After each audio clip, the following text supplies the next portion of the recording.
Hey, Max here. I'm creative engineer at Zoo, and I would like to show you how to create geometry using Zookeeper, our ML-powered chat. So, the main approach here is iterative. You explain what you would like to get, and then iterate on top of that, step by step, until you get what you really need. For example,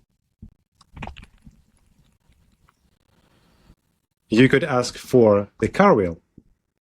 Wow, that's pretty good for one-shot prompt, right? Let's try something different. Well, it is something, but it will clearly need some work.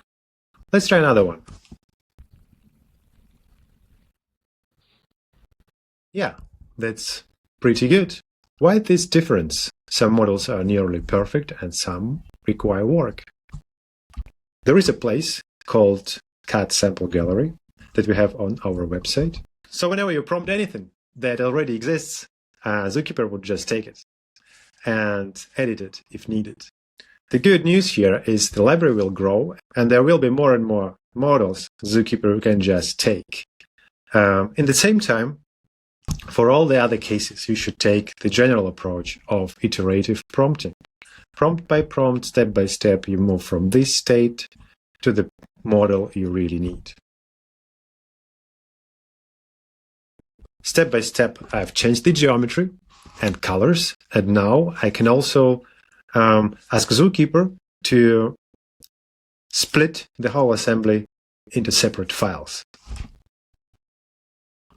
Like now, everything is one file, but maybe I want to have the hub in the separate file to have a closer look.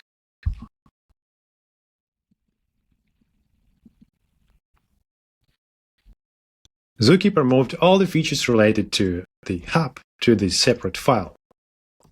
So now you can edit it without caring about the rest of the model. Sometimes Zookeeper would create functions instead of normal features. And in this case, instead of this feature tree, you would see just one function statement. So you can always ask Zookeeper not to do that, and he will redo the whole feature tree.